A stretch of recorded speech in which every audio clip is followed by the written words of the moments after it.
La Fiscalía incautó 31 celulares, 10 computadoras y otras evidencias en el operativo Apagón, que investiga actos de corrupción en los contratos de generación eléctrica entre SELEC y Progen. El presidente Noboa, durante una entrevista radial, hizo algunos anuncios. Enviar un nuevo proyecto urgente para evitar que fundaciones apoyen al narcotráfico y a la minería ilegal y contratar 80,000 pasantes durante 3 meses, pagándoles $400 mensuales. Paola Pavón, Marcela Guiñaga, Leonardo Orlando, Juan Lloret y Pavel Muñoz, prefectos y alcalde de la Revolución Ciudadana, piden en una carta a Rafael Correa una renovación profunda por la crisis, desconexión y liderazgo sin rumbo que sufre esa organización. No citan a Luisa González, pero es claro que está directamente señalada. La fuerza del río Coca destruyó obras de contención y la erosión avanzó hacia la captación de la central Coca-Cola Sinclair de 1 kilómetro desde mayo. 10 hombres armados con fusiles que llegaron en 2 camionetas dispararon a personas que se encontraban en un bar al aire libre en el Empalme, en Guayas. Hay 17 muertos y 14 heridos. La contaminación del lago San Pablo en Imbabura sigue sin control, a pesar de que hace 3 meses una sentencia constitucional ordenó al municipio de Otavalo tomar medidas urgentes. El expresidente de Colombia, Álvaro Uribe, fue declarado culpable en un juicio penal por fraude procesal y manipulación de testigos en un caso de paramilitarismo. El exmandatario gobernó entre 2002 y 2010. El presidente de Estados Unidos, Donald Trump, adelanta el ultimátum y da 12 días para que Vladimir Putin ponga fin a la guerra de Rusia en Ucrania y alcance un acuerdo de paz. ¿Qué tal, amigos? Buenas noches. Lunes 28 de julio. Gracias por sintonizarnos en Televistazo Estelar con la información más destacada en este inicio de semana. Comenzamos con el desarrollo de las noticias. La Fiscalía avanza en su investigación a los contratos con irregularidades entre Progen y SELEC tras la crisis de generación eléctrica. Bienvenidos.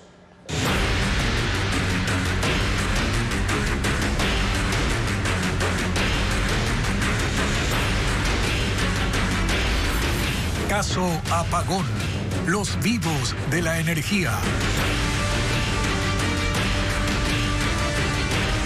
Bajo el nombre Caso Apagón, la Fiscalía y la Policía ejecutaron 17 allanamientos simultáneos en viviendas y oficinas de investigados por peculado en contratos entre SELEC y Progen. En el grupo de los inmuebles intervenidos hay 5 instituciones del sector eléctrico, como le informa Fabiola Santana. Los primeros allanamientos por los contratos entre SELEC y Progen se ejecutaron esta mañana en Guayas, Pichincha y Bolívar. Los hizo la Fiscalía y Policía, que investigan la irregular contratación de generación térmica de electricidad en Quevedo y Salitral. Fue denominado Caso Apagón y se allanaron los domicilios de 12 investigados por peculado y sus lugares de trabajo. 17 inmuebles en total, 14 de ellos en Quito. Las instituciones eléctricas allanadas son SELEC EP en la gerencia de Unidad de Negocio Termopichincha, la empresa eléctrica Quito, el Operador Nacional de Electricidad SENACE y Electroguayas, donde está la subestación eléctrica Salitral. Entre los funcionarios cuyos domicilios fueron allanados están Fabián Calero, entonces gerente subrogante de SELEC, y Byron Orozco, gerente encargado de la Unidad de Negocios Termopichincha. El operativo no buscaba detener a los investigados, sino obtener posibles evidencias. Se incautaron 31 celulares, 11 computadoras, 22 dispositivos de almacenamiento y documentos hallados hasta en sus vehículos. La solicitud de allanamiento se sustentó en la alerta del Departamento de Comunicación de la Fiscalía y una denuncia por estafa sobre el caso Progen entre el 2 y el 8 de julio, también en los contratos y en los desembolsos realizados a la empresa. El caso sigue en investigación previa. Y son 12 las personas investigadas por peculado tras las irregularidades en contratos para instalar 2 termoeléctricas. Entre ellos constan exfuncionarios de la Corporación Eléctrica del Ecuador, SELEC, quienes llevaron a cabo los acuerdos con la compañía estadounidense Progen. Diego Cuenca describe la investigación preliminar de este caso. La investigación de la Fiscalía por peculado se concentra en 2 contratos que hizo la Corporación Eléctrica del Ecuador, SELEC, para instalar 2 termoeléctricas de 150 megavatios en Guayas y Los Ríos, que no fueron culminadas. El expediente fiscal del denominado caso Apagón menciona a 12 personas investigadas. La lista está encabezada por Fabián Calero, quien entre abril y octubre de 2024 fue gerente general de SELEC y hasta el 15 de julio de este año fue viceministro de Energía. Renunció en medio de esta polémica. Los indicios de responsabilidad penal que encontró la Contraloría no mencionan con nombre y apellido a Calero, pero concluyen que el gerente general subrogante de SELEC autorizó el proceso de contratación, asignando un presupuesto de $97 millones para la central salitral en Guayaquil y 49 millones para Quevedo en Los Ríos, sin ningún estudio de mercado previo que sustente técnicamente esos valores, ni documentación que acredite que la institución contaba con ese dinero. En el expediente fiscal también está Byron Orozco Moreno, exgerente de Termopichincha, quien firmó los contratos, y Cristian Dajit, subgerente jurídico de esa unidad de negocio, quien aprobó los acuerdos con Progen, y según la Contraloría, no verificó el cumplimiento de todos los requerimientos legales, lo que ocasionó que la ejecución de los contratos se retrase 33 días. Además, solicitó a la notaría que la facturación de los trámites de esos contratos se haga a nombre de la empresa Astrobrixa S.A., sin justificar un vínculo contractual, cuando los costos notariales debió pagarlos Progen. La investigación de Contraloría señala que los contratos se gestionaron 4 meses antes de que SELEC declare la emergencia, medida que habilita hacer contrataciones urgentes para atender la crisis energética del año pasado. 6 días antes que se declare la emergencia, la directora de Planificación y Desarrollo de Proyectos de SELEC envió un listado de 13 posibles proveedores nacionales y extranjeros, entre ellos Progen, sin autorización para anticipar esos procesos. La comunicación era informal vía WhatsApp, con el gerente de la unidad de negocio Termopichincha. Además, usaron un correo electrónico temporal para enviar y recibir propuestas de interés de los proveedores, que solo funcionó durante 90 días. Los otros indagados integraron el Comité Técnico de Emergencia de SELEC, que recomendó adjudicar los contratos a Progen. La Contraloría concluyó que en ese proceso no se evaluó la capacidad económica, la existencia legal ni la situación patrimonial de la compañía estadounidense. Tampoco se les exigió documentos que validen la ubicación de los generadores, la disponibilidad ni la fabricación de los equipos.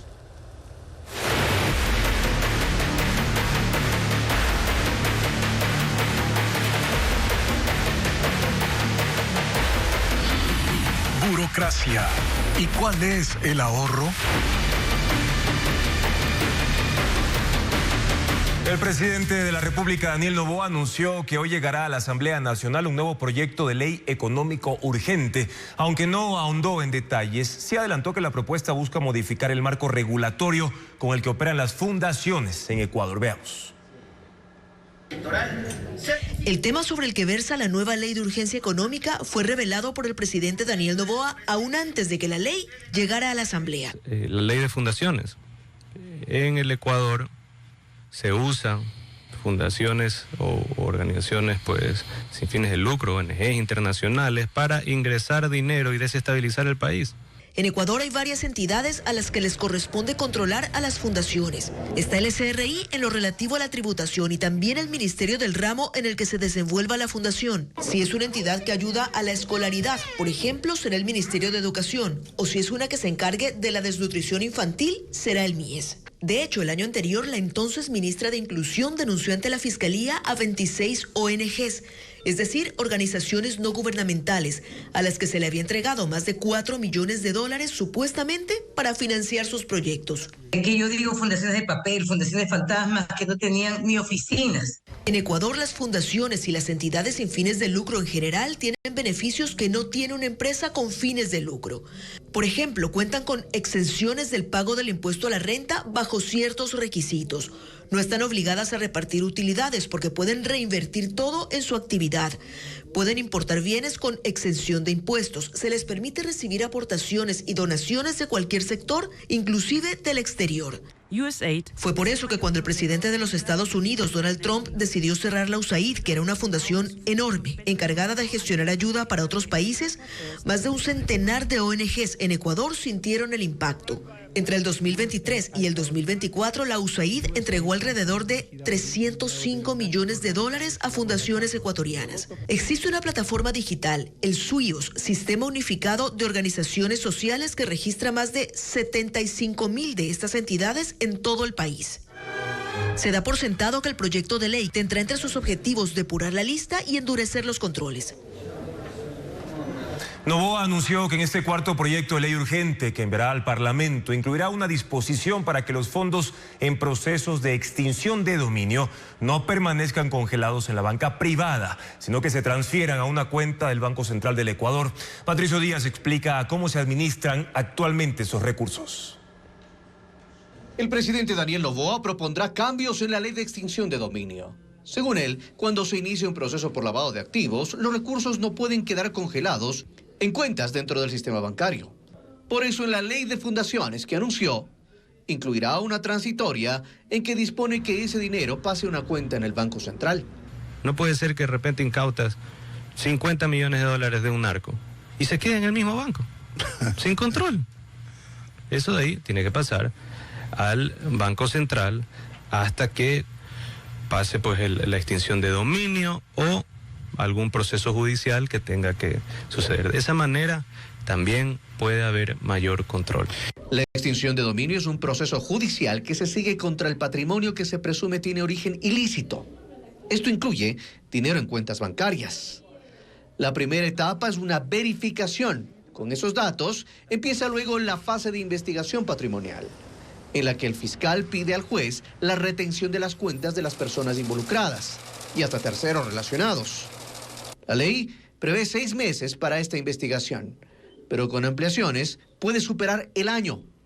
Luego llega la fase judicial en la que los recursos pasan a la administración de Inmobiliar. Catalina Carpio, experta en prevención de lavado de activos, dice que entre 2005 y 2010 la ley ya disponía que esos recursos pasen al Banco Central. Cuando había sentencias de lavado de activos que ratificaban inocencia, el Banco Central estaba obligado a devolver esos fondos, inclusive con intereses. Por eso es que el Banco Central tiene que ser muy cauto cuando administra esos bienes. Y dice que para ejecutar la norma debe revisarse con detalle el texto de la reforma para que no se vulnere ningún derecho. El presidente Noboa no dio más detalles sobre este cambio. El gobierno reabrirá el programa Jóvenes en Acción para seleccionar a 80,000 pasantes, quienes van a recibir un salario mensual entre noviembre y enero. Esta iniciativa de carácter temporal destinará a los jóvenes a trabajos de mantenimiento vial y también actividades de vinculación social. Pero, ¿cuánto va a invertir el Estado en este plan? Hernán Higuera tiene los datos. El presidente Noboa, en entrevista radial, anunció que retoma el plan Jóvenes en Acción, que contratará a 80,000 jóvenes para realizar pasantías. Recibirán $400 mensuales. En total, el Estado destinará $96 millones. Los interesados podrán inscribirse a partir del 5 de agosto. Deberán llenar un formulario y esperar ser seleccionados. Empezarán sus pasantías pagadas el 1 de noviembre hasta el 31 de enero. 80,000 jóvenes que van a recibir una capacitación primero en el mes de octubre y después van a tener una labor pagada por noviembre, diciembre y enero. Según el presidente, esto es parte de sus programas sociales que vinculan a jóvenes en áreas administrativas y de ejecución de planes y proyectos gubernamentales. Entrarán a los ministerios de Obras Públicas y de Inclusión Económica y Social. El programa Jóvenes en Acción ya tuvo una primera etapa en el 2024 con 80,000 pasantes de entre 18 y 29 años y estuvo dirigido a reforestación y conservación vial, coordinado por los ministerios de Ambiente, Obras Públicas y Agricultura.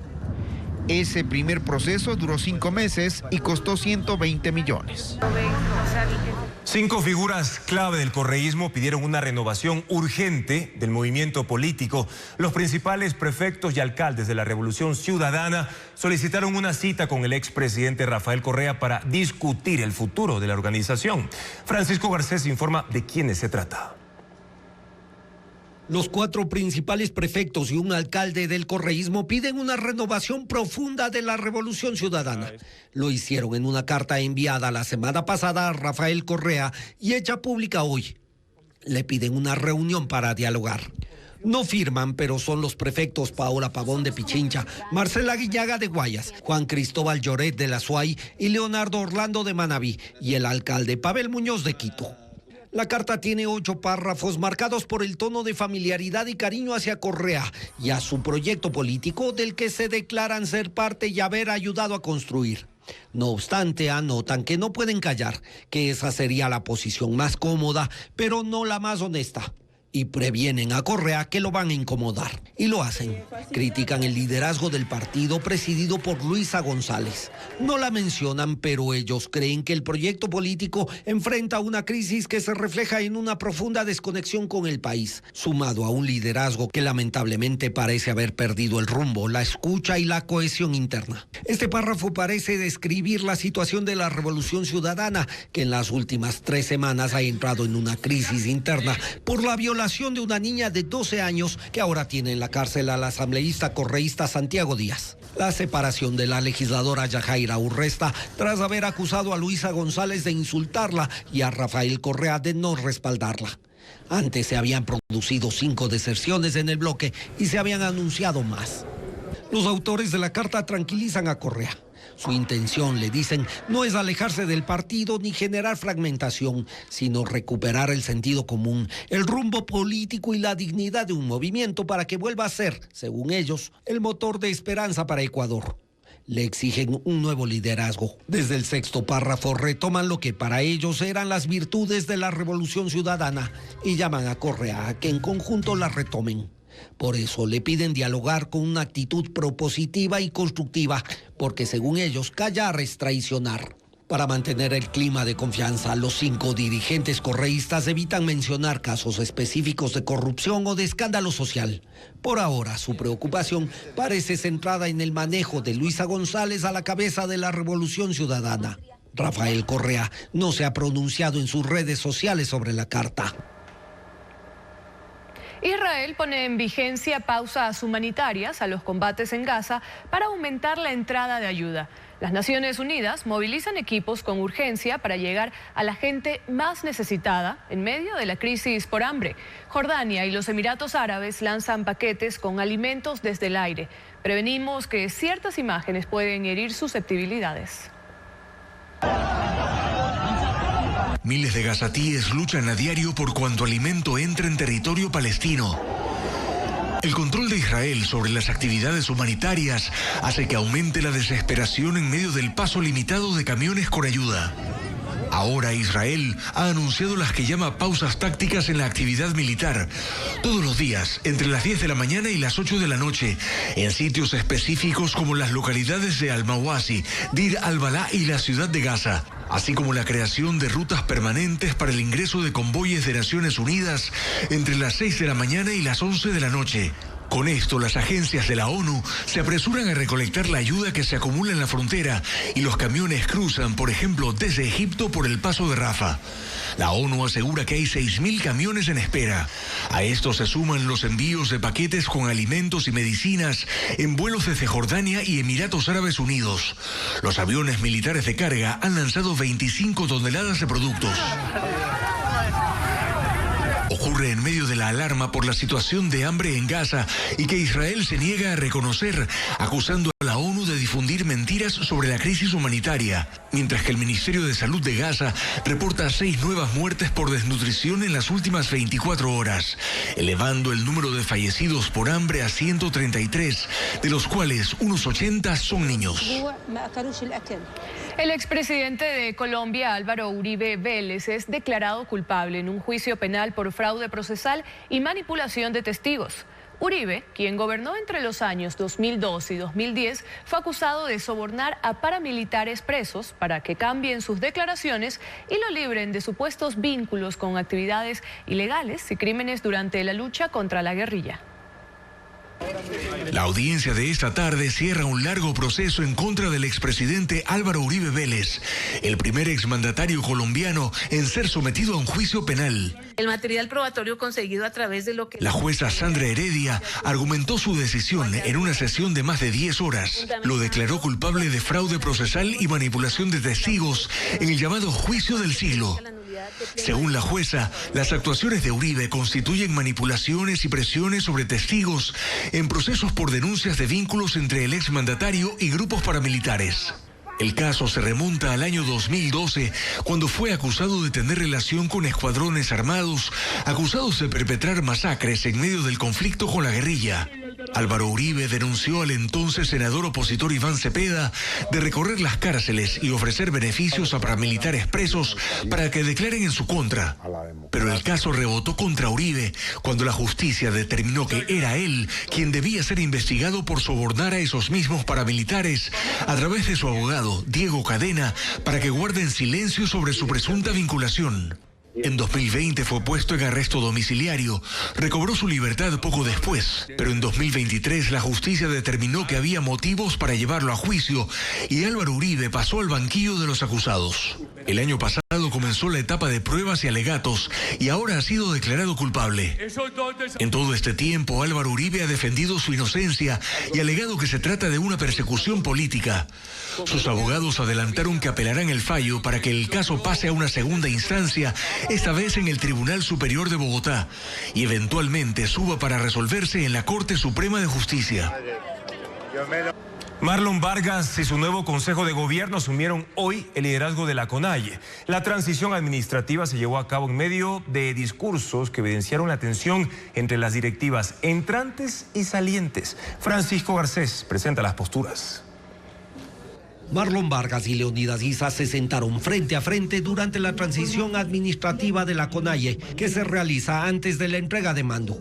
Issa acusó a la nueva directiva de acercarse al gobierno y Vargas respondió que sabe dialogar y que las discrepancias dentro de la CONAIE son por el estilo de liderazgo de su antecesor. Un escritorio puesto en el auditorio de la CONAIE separó al Consejo Político saliente y al entrante. Issa aseguró que en su mandato de 4 años ha sido calificado como radical porque no permitió la entrada de la derecha y representantes de los gobiernos a la CONAIE. Por eso llamó la atención a la dirigencia entrante. Me lamenta mucho que algunos miembros del Consejo de Gobierno entrante tienen directamente un vínculo con el gobierno nacional. Trabajadores de la Secretaría de Pueblos. Seguramente en 15 días tendrán ustedes el nombramiento. Pero debo decir con absoluta claridad de que son esa misma gente que ahora están de dirigentes, no permitieron que se registre los estatutos hace un año. No se deje sorprender por la gente que quiere cambiar de estrategia. ¿Cuál es la estrategia? Hay que dialogar. Marlon Vargas no tardó en responder. Él fue elegido, dijo, en una asamblea de la CONAIE dividida, que tomó 65 resoluciones para su mandato, pero todo en medio de discrepancias generadas por la división. Y adelantó que por eso será necesario dialogar sobre las decisiones de la asamblea. Han tratado de confundir que somos vendidos al gobierno o a los gobiernos de turno. Toda una vida hemos dialogado. Pero cuando hemos roto los diálogos es porque los gobiernos de turno nunca han dado respuestas concretas del planteamiento del movimiento indígena del Ecuador. Pero el gobierno tendrá que estar preparado para dialogar con nosotros. Si no están preparados, entonces que no opten por ese camino. Tras este mano a mano, el nuevo consejo pasó al escenario para la limpia de rigor con la cual se da inicio al nuevo mandato encabezado por Vargas. Esta vez mostró su voluntad de cambiar el estilo dirigencial y rever algunas de las últimas decisiones tomadas por la CONAIE, entre las cuales está la expulsión de 6 de los asambleístas de Pachacutic. Desde este fin de semana ya se transmite en la televisión abierta de Ecuador una campaña oficial del gobierno de los Estados Unidos que advierte sobre las consecuencias de ingresar de manera irregular a ese país.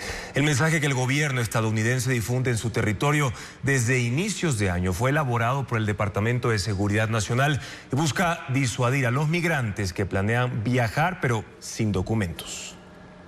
Soy Kristi Noem. La pieza audiovisual está protagonizada por Kristi Noem, actual secretaria de Seguridad Nacional de Estados Unidos, quien lanza una advertencia directa a quienes piensen ingresar de manera irregular a ese país. No entren a nuestro país ilegalmente. El viaje es peligroso y al final los atraparemos y los enviaremos de regreso. Este mensaje de 30 segundos se difunde desde este fin de semana en televisión abierta en Ecuador. Es una campaña oficial que forma parte de una estrategia del Departamento de Seguridad Nacional de Estados Unidos, que busca frenar la migración irregular desde América Latina. Además, insta a quienes ya se encuentran de forma indocumentada en territorio estadounidense a abandonar voluntariamente el país. Los inmigrantes ilegales pueden autodeportarse para evitar multas y encarcelamiento usando nuestra aplicación CBP Home. Esta campaña comenzó poco después de iniciar el segundo periodo de Donald Trump en la presidencia. Un video similar, aunque de 1 minuto de duración, fue difundido en la página web y redes sociales de esa secretaría estadounidense y se anticipaba que serían publicados en radio, televisión y medios digitales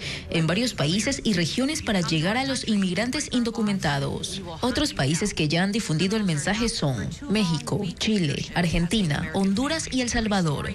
Este lunes, la Embajada de Estados Unidos en Ecuador también difundió un mensaje en redes sociales como Instagram, Facebook y X, con la leyenda "No lo intentes". En las publicaciones se advierte que cientos de ecuatorianos son deportados cada semana desde los Estados Unidos por vivir sin estatus migratorio legal.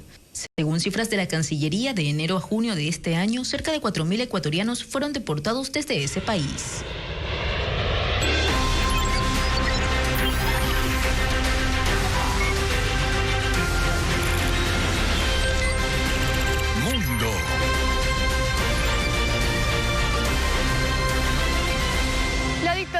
Nicolás Maduro se consolida un año después de los comicios que le dieron una reelección sin pruebas. Tiene bajo su control los poderes públicos, las gobernaciones y desde ayer las alcaldías. Su régimen se ha fortalecido con persecución, detenciones y elecciones sin respaldo. Este domingo Nicolás Maduro celebró otro triunfo electoral. Esta vez fueron los comicios municipales, en los que el régimen supuestamente ganó 285 de las 335 alcaldías de Venezuela. Pero con el CNE bajo su control, la oposición desmantelada y una abstención de más del 60%, se trató de una nueva votación a su medida, así como las regionales, donde obtuvo 23 de las 24 gobernaciones. Y es que desde hace un año Maduro se dedica a consolidar su dictadura con elecciones sin sustento, pero sobre todo con miedo. Más de 2.400 opositores han sido detenidos desde el 28 de julio de 2024, acusados de terrorismo y traición a la patria. El delito es haber resguardado las actas que demostraban el triunfo del opositor Edmundo González ese día, protestar en las calles o simplemente escribir en redes sociales algo en contra del régimen o sus funcionarios. Los líderes de la disidencia también han pagado un alto precio. González fue forzado a exiliarse en España, mientras su yerno es prisionero del régimen. Y la líder, María Corina Machado, está en la clandestinidad con todo su círculo de confianza en la cárcel. Nos declararon la guerra a los ciudadanos, ahora con balas, tortura, desapariciones y cárcel. Terrorismo de Estado puro y duro. Nicolás Maduro también domina la Asamblea Nacional, todos los poderes públicos y a la única fuerza que podría hacerle frente, los militares. El alto mando le jura lealtad en cada acto público. Argentina inició el proceso para que sus ciudadanos puedan entrar a Estados Unidos sin visa cuando viajen por turismo.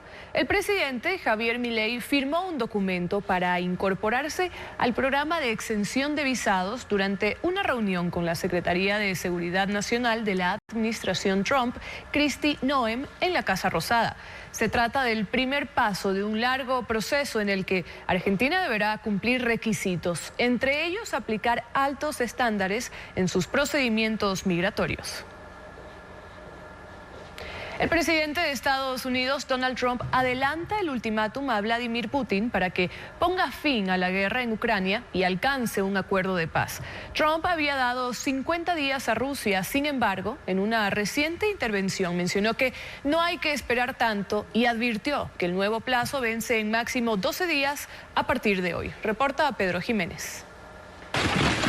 La falta de avances en una negociación entre Rusia y Ucrania para poner fin a ya 3 años y 5 meses de guerra hace que aumente la presión por parte de Estados Unidos.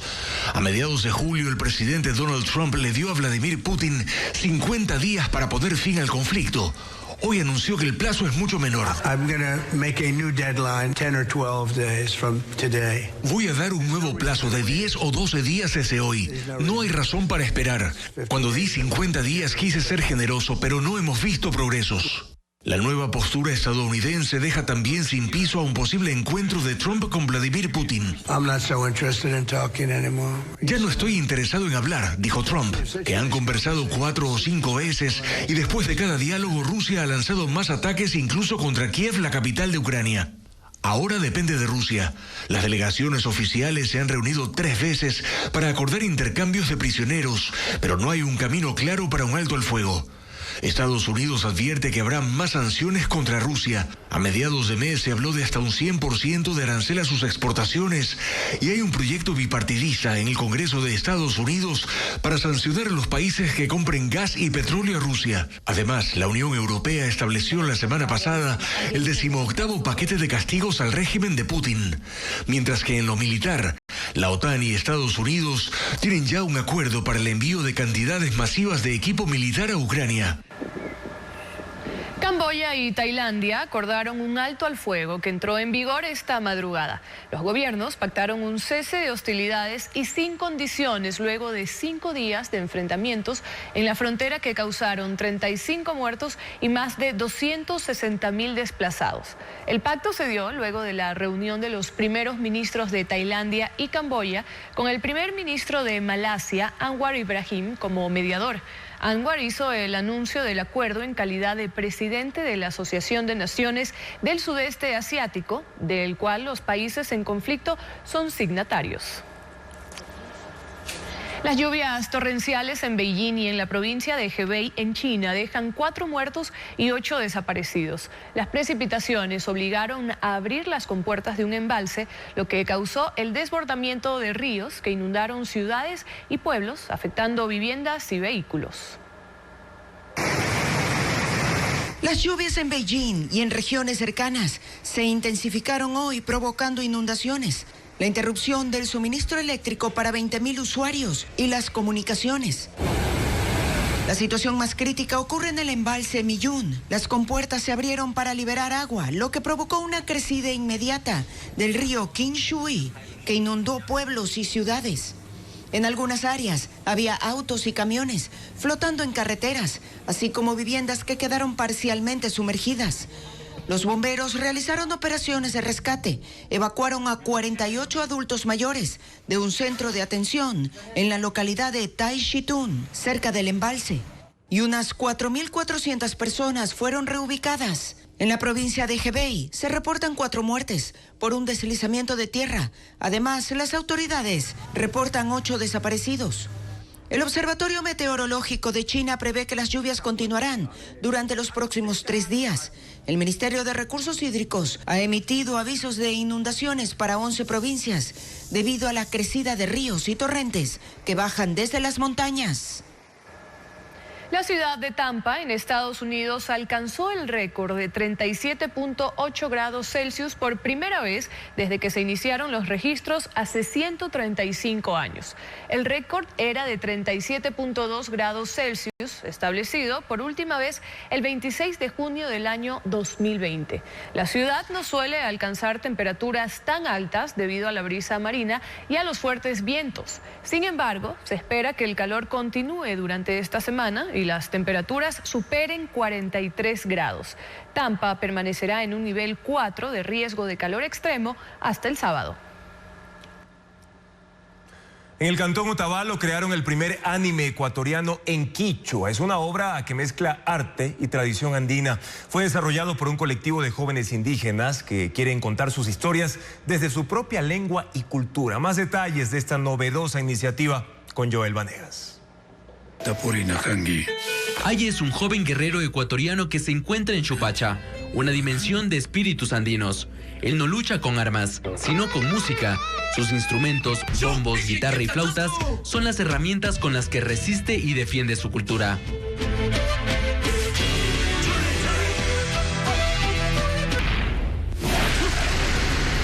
es el protagonista principal del primer anime ecuatoriano en quichua que nació en Otavalo.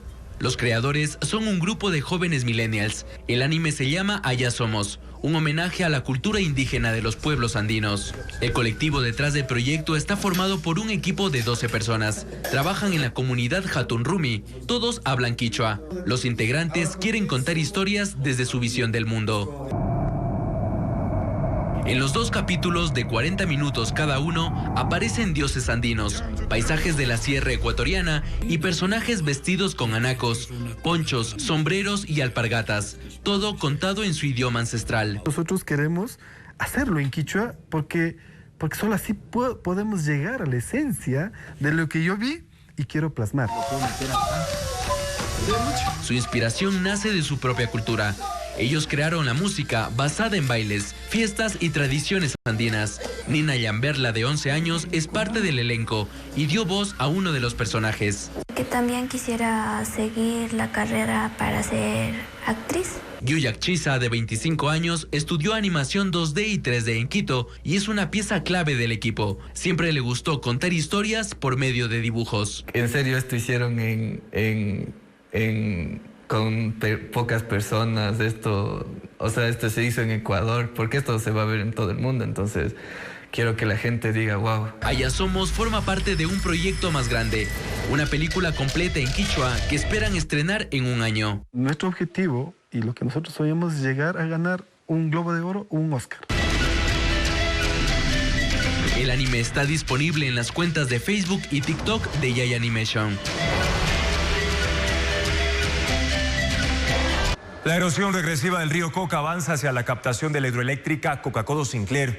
El intenso invierno en la Amazonía ha elevado el caudal, destruido las obras de contención y profundizado el lecho del río. Paul Romero recorrió esa zona y preparó el siguiente informe. El último invierno en la Amazonía ha sido el más destructor en los últimos 5 años por la erosión regresiva del río Coca. En un mes ese fenómeno natural avanzó aproximadamente 1 kilómetro y el frente de la erosión está a 4 kilómetros de la captación de la hidroeléctrica Coca-Codo Sinclair. Esto a pesar que la Corporación Eléctrica del Ecuador publicó en su último informe de monitoreo que durante 91 días el frente de la erosión permanecía a 4.7 kilómetros del vertedero de la captación. Ese informe es del 21 de julio y en él reconoció que el invierno destruyó las obras de contención. Televistazo comprobó en el sitio que la erosión regresiva avanzó desde mayo pasado. Se verificó que la creciente del río se llevó la playa por donde se podía caminar y profundizó el socavón en la margen izquierda, que ahora supera 4 metros. El fuerte invierno en la Amazonía incrementó el caudal del río Coca a un promedio de 2.500 metros cúbicos por segundo. Esto aceleró la erosión lateral, la erosión regresiva y la profundidad del lecho del río. Aguas abajo, el río destruyó los muros de enrocado, acorazamiento del cauce, rellenos de refuerzo de taludes, entre otras obras que deben ser reconstruidas para frenar la erosión y proteger el SOTE, OCP, Poliducto, la vía E45 que conecta las provincias de Napo, Orellana y Pichincha. El último invierno aceleró la erosión lateral del Coca y su afluente, el río Loco, que dejó al país 24 días sin producción petrolera e incomunicadas las poblaciones de San Luis y San Carlos entre Napo y Sucumbíos. El invierno no ha parado la construcción del dique permeable a 7 kilómetros de la captación. Es la obra más importante para la protección de la hidroeléctrica, pese a que la erosión la dejó atrás. Y la producción petrolera se incrementó con la reapertura del transporte de crudo al rehabilitarse los sistemas SOTE y OCP. Sin embargo, Patricio Díaz informa que todavía no se alcanzan los niveles habituales. La producción petrolera inicia su recuperación después de 24 días en que no se pudo transportar crudo y sus índices cayeron. El 1 de julio, el OCP y el SOTE suspendieron sus operaciones por los riesgos de la erosión progresiva del río Coca. La producción, que en promedio llegaba a 464.000 barriles diarios, cayó abruptamente. El 12 de este mes llegó a 62.000 barriles. Entre el 16 y 21 estuvo en promedio en 34.000. El 22 fue el día más bajo con 31.000 barriles. Con la reapertura del OCP el 22 de julio, empieza su recuperación que se consolida el 24 con el SOTE. Y este domingo llegó a una producción de 192.000 barriles, 157.000 de Petroecuador y 34.000 de compañías privadas. Esto mejorará los ingresos para el país, pero también aporta para la producción de derivados. Las refinerías están recibiendo petróleo para procesar. La Libertad procesa 14.000 barriles, un 33% de su capacidad. Shushufindi está al 30% y la refinería de Esmeraldas ya está procesando 34.000 barriles de los 110.000 que es su capacidad. El viernes reinició sus operaciones de manera progresiva con el área de utilidades que da el soporte energético y de servicios. Este lunes las unidades Crudo 2 y Vacío 2 están operando. La refinería paralizó su funcionamiento luego del incendio ocurrido el pasado 26 de mayo. Y según el cronograma previsto por Petroecuador, las otras unidades que completan su capacidad de procesamiento iniciarán sus operaciones en agosto. La masacre en la parroquia Guayas del cantón El Empalme dejó 17 muertos y 14 heridos. Según la policía, 10 sicarios llegaron en 2 camionetas, se bajaron y con fusiles y pistolas para atacar a las víctimas. Además, informaron que la matanza está vinculada con la guerra por el territorio entre las bandas delictivas Los Choneros y Los Lobos. El ataque ocurrió aproximadamente a las 9 de la noche del domingo en este bar abierto con capacidad para unas 40 personas en el centro de la parroquia Guayas del cantón El Empalme. Tras entrevistar a testigos, la policía dijo que los criminales dispararon a todos los clientes con fusiles y pistolas. 2 camionetas con estos individuos fuertemente armados, quienes procedieron a disparar en este bar. Las personas nos supieron manifestar que aproximadamente unos 8 a 10 personas se bajaron de las camionetas. Durante la balacera, algunos de los clientes intentaron escapar por los costados del negocio, pero fueron alcanzados por los proyectiles. Incluso una de las víctimas quiso refugiarse en una unidad policial a pocos metros del bar. La policía identificó a 14 de los 17 fallecidos. Entre ellos hay 3 mujeres y un menor de 15 años, que serían víctimas colaterales. Él trabajaba de lunes, muchas veces hasta los domingos, sino que así ya salía después de mediodía a tomarse sus tragos. Pues testigos declararon que los asesinos buscaban a un hombre que estuvo ahí más temprano. Yo vivo aquí arriba y escuché el tiroteo. Y ya cuando vine ya estaba bastantes muertos. Según el mayor Oscar Valencia, jefe subrogante del distrito El Empalme, el ataque ocurre por una rivalidad entre las 2 bandas que operan en el sector, los Choneros y los Lobos. La policía envió 40 agentes de Quevedo, Buenafé y Guayaquil para ejecutar varios allanamientos. Las unidades investigativas están tratando de identificar qué mismo fue lo que pasó, ya que tal vez fueron personas que vinieron de Quevedo, porque se hizo un recorrido por el sector donde prácticamente no se encontraron tal vez estas personas que vinieron. Los 17 cadáveres fueron trasladados a la morgue de Quevedo. Mientras tanto, los 14 heridos permanecen en hospitales de El Empalme, Quevedo y Buenafé. Y precisamente son los habitantes del cantón El Empalme quienes están atemorizados luego de la masacre de anoche. Estudiantes de la parroquia Guayas no asistieron a clases y decenas de locales comerciales ni siquiera pudieron abrir sus puertas. Luis Alfredo Zúñiga relata el panorama en esa localidad. El Empalme está ubicado a 3 horas y media de Guayaquil, en el norte de la provincia del Guayas, límite con Los Ríos y Manabí. Un cantón de 79.700 habitantes y 18.700 están en la parroquia rural Guayas, a 11 kilómetros de la cabecera cantonal. La principal actividad económica es la agricultura, sobre todo el cultivo de plátano y frutas. Un lugar con apenas 7.200 viviendas y que en el centro tiene pequeñas calles de cemento y adoquín. Los pobladores lo califican como tranquilo y por eso la masacre del domingo los ha atemorizado. Este lunes el ambiente era de silencio y las calles estaban casi vacías. De las 3 unidades educativas, 2 cancelaron las clases. La Escuela de Educación Básica Rumiñahui fue una de ellas. Amaneció con su puerta metálica cerrada y con candado. Mientras el tercer plantel, la Escuela de Educación Básica Estados Unidos de Norteamérica, que está a 1 cuadra de donde ocurrió la balacera, sí abrió. Los profesores llegaron, pero no asistió ningún alumno. Los padres de familia no han enviado a los niños por temor a esto que quizás vaya a suceder nuevamente. Decenas de comerciantes también decidieron quedarse en casa. Papelerías, cybers, minimarkets, locales de comida y kioscos cerraron. Pensaba a primera instancia que era juegos pirotécnicos, todo esto, pero después era fatal. Una masacre que apagó los festejos que iniciaron el viernes 25, previo a las fiestas de parroquialización que se conmemoran el 7 de agosto. Las Fuerzas Armadas decomisaron 5.900 bultos de material mineralizado durante un nuevo operativo en la zona minera norte en Imbabura. La intervención se ejecutó en los sectores Mina El Olivo y Mina Nueva. No hubo personas detenidas, pero sí el desmantelamiento y destrucción de estructuras y equipos usados para la extracción ilegal. Cristian Tinajero con el reporte.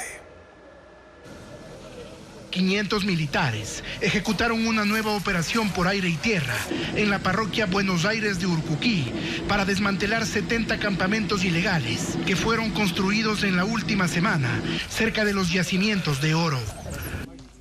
La redada comenzó en Mina El Olivo, donde los uniformados hallaron 5.300 sacos de rocas con partículas de oro.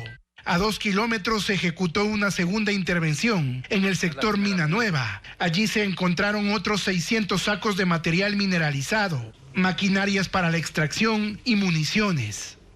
En total fueron decomisados 5.900 bultos, en lo que representa la mayor incautación de los últimos 3 años. La destrucción permanente de esta infraestructura limita o anula la posibilidad de que en poco tiempo puedan evacuar este material y nosotros tenemos esa acumulación. A pesar del sorpresivo operativo, no hubo detenidos. Esa situación tiene una explicación según Cañizares. Esta es una zona montañosa de difícil acceso, con una extensión de aproximadamente 4.000 hectáreas y al menos 17 trochas o caminos de herradura que funcionan como rutas de escape. Los mineros ilegales son alertados con anticipación de las incursiones militares por sus redes de informantes y huyen antes de los operativos. Según inteligencia militar, la minería ilegal en esta región está bajo el control del GDO Los Lobos, pero el Frente Oliver Sinisterra, disidencia de las FARC, disputa el territorio y ha incrementado su presencia en el sector. Cerca de 1.500 personas trabajan directa e indirectamente en esta actividad ilícita en Buenos Aires, donde ahora procesan el material usando carbón activado. Hace un poco más de un año trataban de llevarlo, moverlo hasta el sur del país. Pero ahora vemos que existen conexiones mucho más directas con grupos armados organizados y tratan de llevarlo hacia Colombia. En las carreteras de acceso a la parroquia Buenos Aires no se observan controles permanentes como los que existieron tras el desalojo masivo de mineros en 2019. Y cada vez que los militares descienden de la montaña para reabastecerse, los mineros regresan y reinician la explotación con mayor agilidad y agresividad. La deportación de 1.000 presos colombianos le significa al Ecuador un ahorro de $4.3 millones al año. Con esta medida, el hacinamiento en el sistema carcelario se reduce en 4%. Merlin Ochoa informa que los repatriados no podrán ingresar a Ecuador durante 40 años. Desde la semana pasada, el gobierno realiza la mayor deportación de presos extranjeros de la última década. Hasta este lunes, 700 reclusos colombianos fueron trasladados a su país por el puente internacional de Rumichaca y se espera que los 300 restantes abandonen Ecuador hasta el miércoles. Según el ministro del Interior, John Reinberg, los reos cumplían condenas por delitos menores. Personas que tienen procesos menores a 5 años, la gran mayoría, han cumplido gran parte ya de su pena.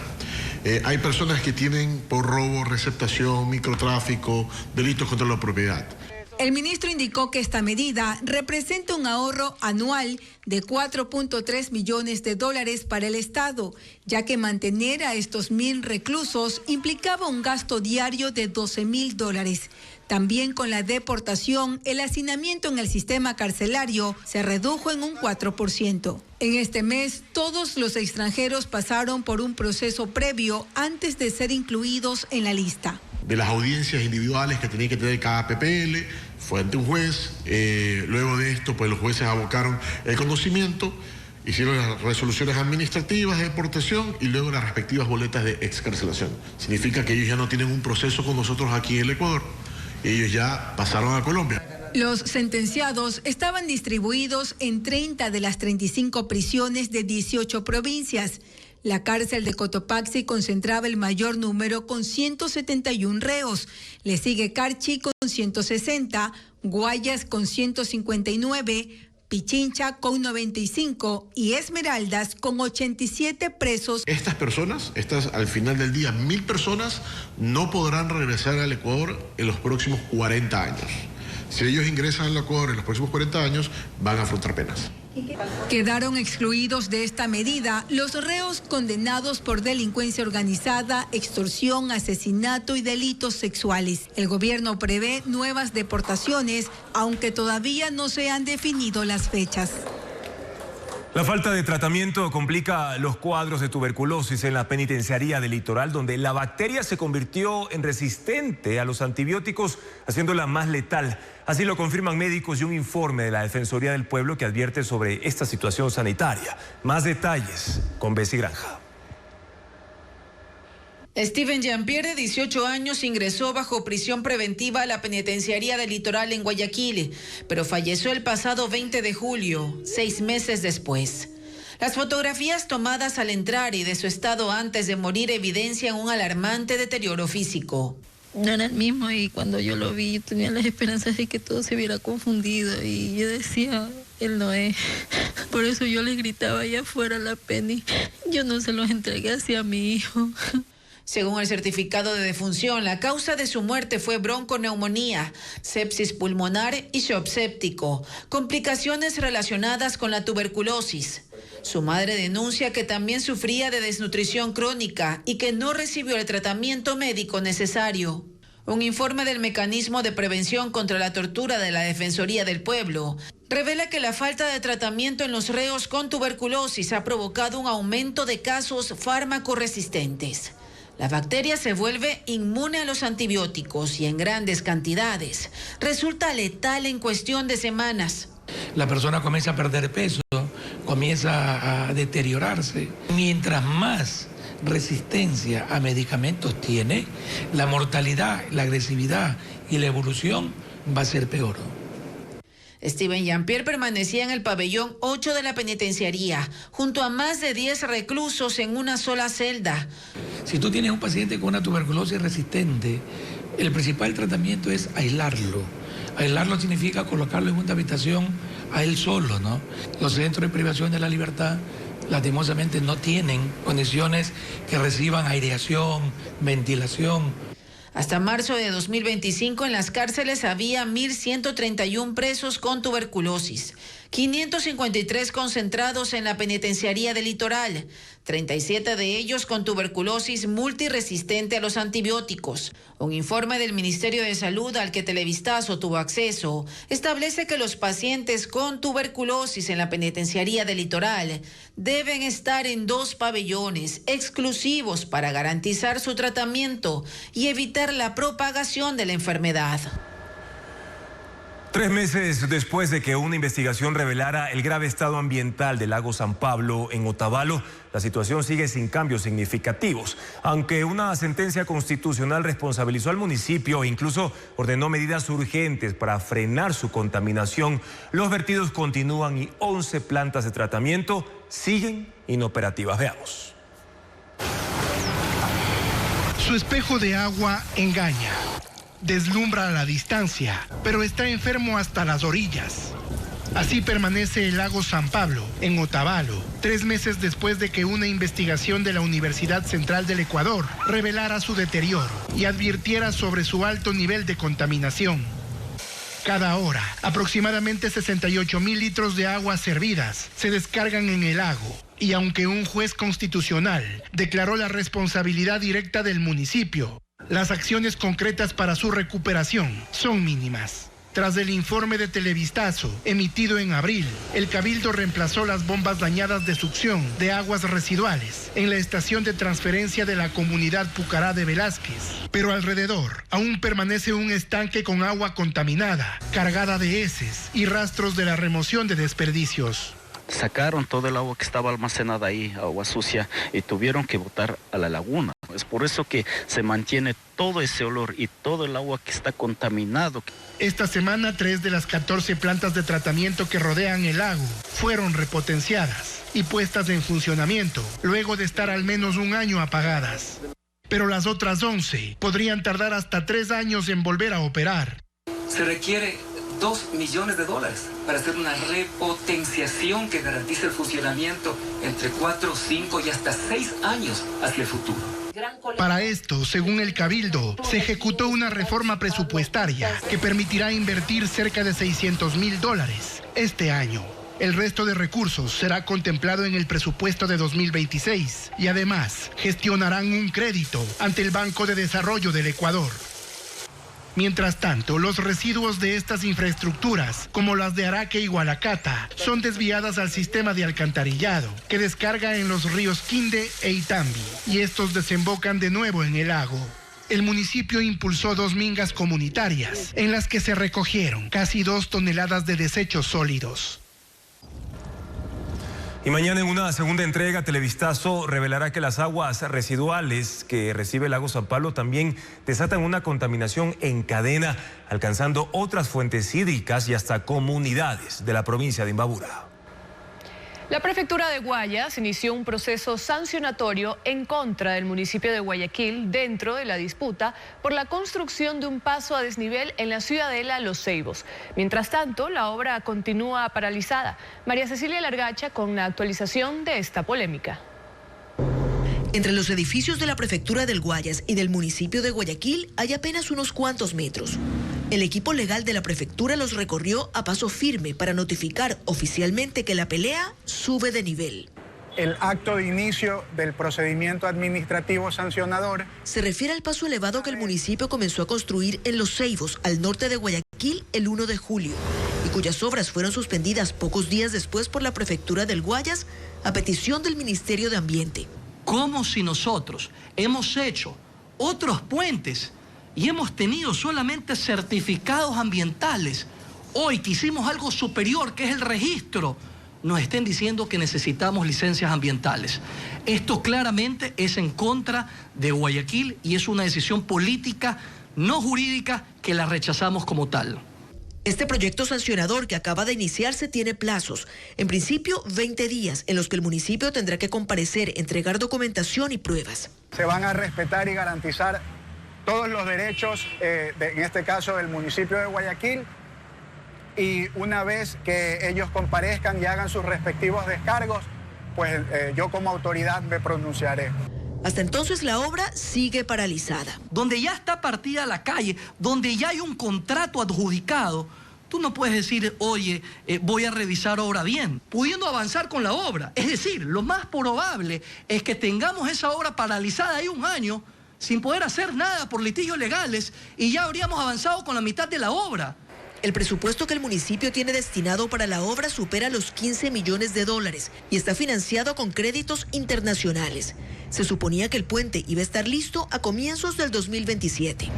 Mujeres con distintas historias de vida, la mayoría de la tercera edad, comparten sobre el escenario y detrás del telón su amor por la danza. Conozcan a las bailadoras del Casal Catalán en Guayaquil, quienes alistan una presentación para este martes 29 de julio.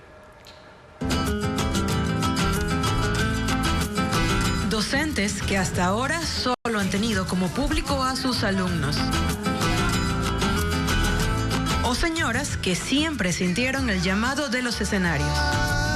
El grupo de bailadoras del Casal Catalá está formado por mujeres, la mayoría de la tercera edad, con historias que hoy encuentran en común su amor por la danza. Y después de 60 años descubro esta belleza, esta maravilla, y pues dije, voy a tratar. Mi cuerpo todavía no responde a todo lo que quisiera, pero aquí estoy haciendo el intento. E incluso han aprendido un baile tradicional catalán que se llama la sardana.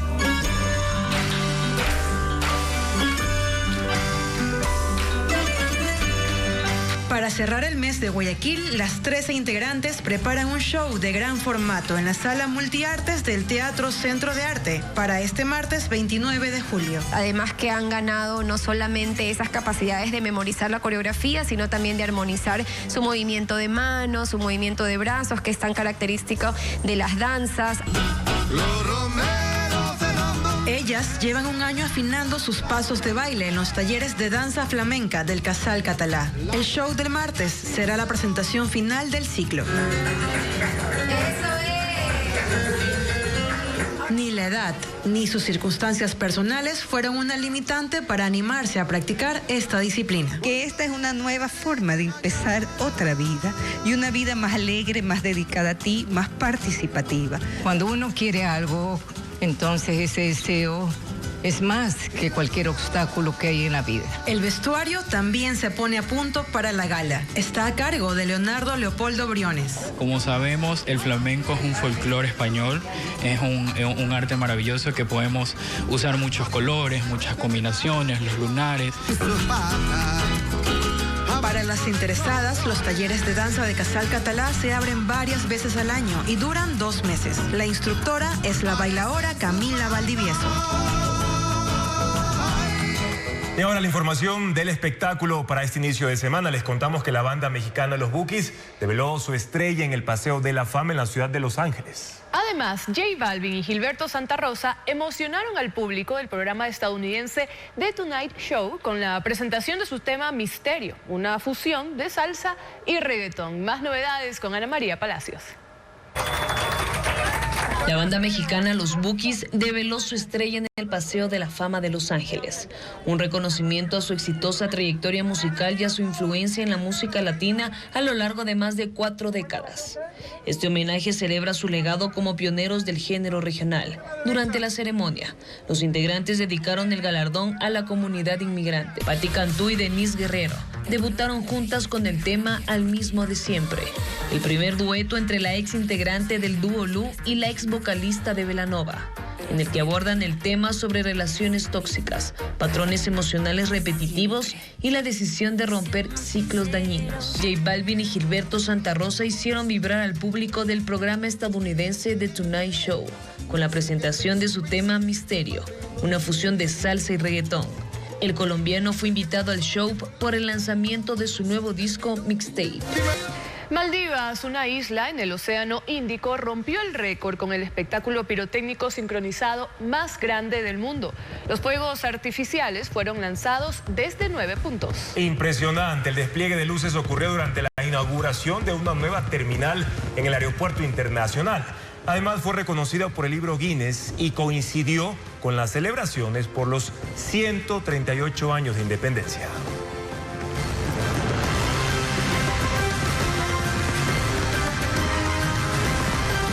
Finalizamos esta emisión informativa de Televistazo y mañana en contacto directo estarán Francisco Rocha, analista político, para analizar por qué en los casos de acusaciones de corrupción contra funcionarios públicos ninguna alta autoridad responde políticamente. También estará con nosotros el coronel Pablo Galindo, comandante de Policía de Nariño en el sur de Colombia, para detallar el proceso que ha habido entre los dos países para deportar presos colombianos desde territorio ecuatoriano. Los esperamos, amigos, en la primera emisión de Televistazo a las 5:55 de la mañana, también en vivo por ecuavisa.com y Ecuavisa Play. Gracias por su sintonía. Buenas noches.